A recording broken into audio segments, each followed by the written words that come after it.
What's up, ladies? This is Alex from Mindful Attraction 2.0. And in today's video, we're going to be talking about a very interesting topic, and that's how men like Harvey Weinstein is able to get away with his sexual misconduct. He's able to get away with the things he's gotten away in Hollywood without really getting in trouble up until this point, because now he got caught red-handed, fat ass. So why is it that he's able to get away with it? Because when we look at it from how we normally see the world, we were like, oh, like if I hear of somebody sexually harassing somebody, or if you're noticing somebody's being extorted for sexual acts, like, you'd suck my dick and I'll give you this part, that I'm gonna tell someone, nope, that's what you think. You see, it's just like everyone who says, if they were in the communist times, I will never have become one of those soldiers. Yeah, the fuck right. That's what you think, right? And the reason why is this is because human nature, we are selfish by nature. All right.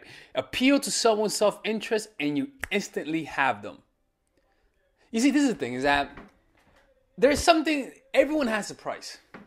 Everyone has a price. Every guy has a price. Every woman has a price. Right? And that price is based on is based on your needs. But generally, everyone has a self-interest. Well, I can promise you money that people who are against human trafficking know someone who's been trafficked. When the mothers against drunken drivers, is because they have children who died while driving drunk. In other words, everything that people do is out of self-interest. Your child died fucking driving drunk. So you want to help others. That's self-interest to a point, right? That's the good self-interest. The other self-interest is when you have your own goals, when you're passionate about something. What happens when you become passionate about something is that you become blinded. And when you have a passion without a moral conduct based on your values, which in other words is those people who say, I'm going to be successful no matter what, even if it means backstabbing my friend, those people are most people in Hollywood, for the most part. They just want to be successful. They're ultra motivated people. So when you know that's what people want, and that's what you can use to leverage and control them, as leverage to control them, then you have a very powerful man. Because Harvey Weinstein was in the center of all this. Another thing about him is that it goes with the human nature, right? It was his presence, right? He's a fat ass. One of the things is that he had no shame. When you embrace who you are, people will let you get away with things that they wouldn't let others get away with. For example, when you think of Bill Burr, you think of someone who's funny, but who says a lot of crazy shit, but he's able to get away with it. There's not a lot of white comedians who's able to do the things he does. And the reason why people let him get away with saying the things he gets away with, like just, if you watch his comedy, you know what I'm talking about, is because A, he's funny, but because B, he doesn't give a fuck. But it's kind of like when somebody catches you smoking cigarettes, your parents catch you smoking cigarettes, I caught you smoking cigarettes. Oh no, mom! Boom, they control you there. How dare you smoke cigarettes? Oh no! As opposed to, I caught you smoking cigarettes. You want to smoke? You want some? I don't mind. That's cool. Sorry you caught me. There's no control. They're like, how dare you? Okay, cool. That's who he is, right? And the reason why that's who he is because of his position. He knows he has something they want. Another thing is he's a dominating presence. He's a fat ass. He's big. He's about to have, it looks like he's about to have a heart attack every 30 seconds. You see? So add to the fact that he has no shame, right? People accept who he is. He has other people's self-interest because of his position, right? And on top of that, he's big and fat to small little ladies. It's intimidating, right? I actually put that as a note. I was like, he's big and fat and it has a harsh, smoky voice. So it's very intimidating if you're a young, small girl. See? So another thing about one of the things that he does is that he isolates his target.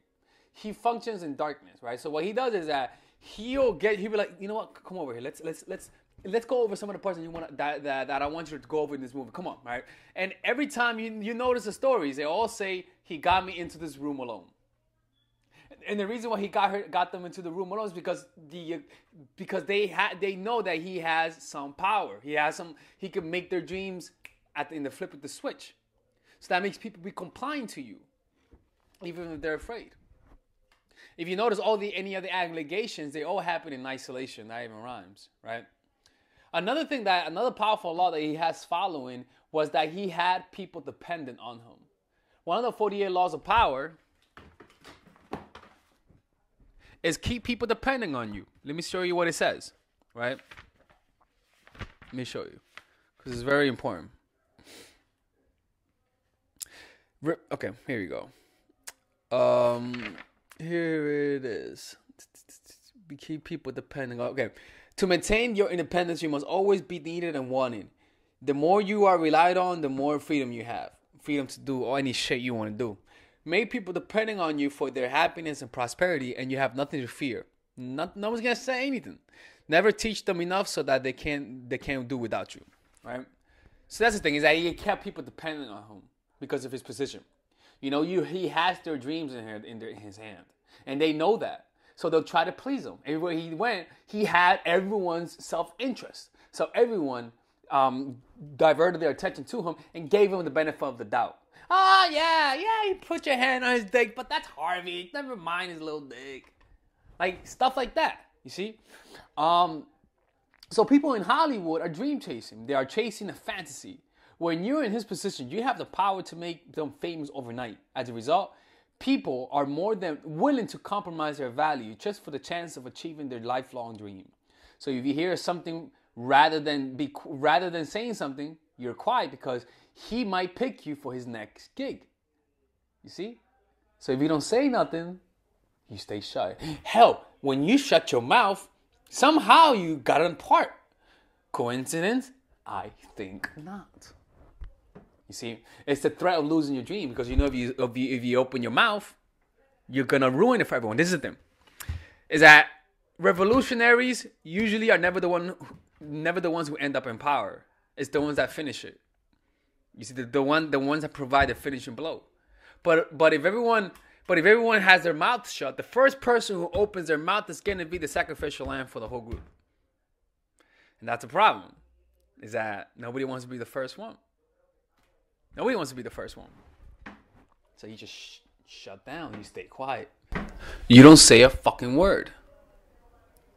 When you know that everyone is keeping their mouth shut, you don't want to be the one who starts it. You see, most of the time, the ones who begin the revolution never yield to power, but the ones that overcome, the ones who come after everything settles. Usually, if you spark it, you might lose.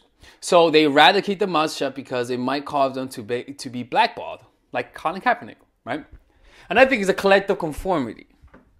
You see everyone keeping their mouth shut, and you look around and you think that's what you're supposed to do. So you don't say nothing because you're following the lead. And collective conformity has momentum, right? So that means that if everyone does it, more people are gonna do it.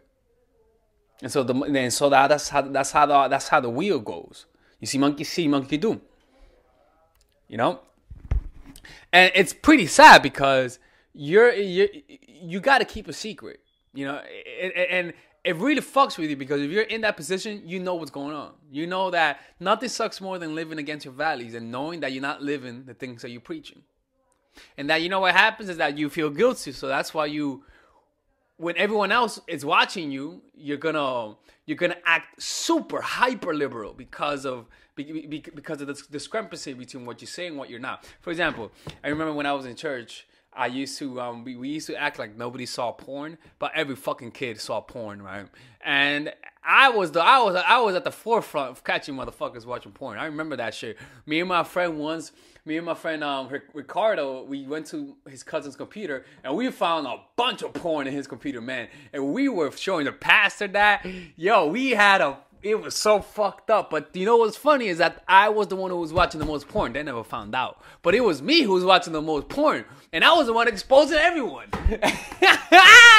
I remember that. Holy shit. I totally forgot about that. I was such a hypocrite. But I don't know why I did that. But I really think this is the reason why. It's because I was guilty. So kind of like my way of overcompensating was to catch other people. And everyone who was in the group catching other people saw porn because we talked about it years later. Yo, we fucked so many people, man. We got so many people grounded. I remember that. Anyways, this is it, man. This is Alex from MindFightTraction.org. I hope you guys have a great day. Goodbye. Bye-bye.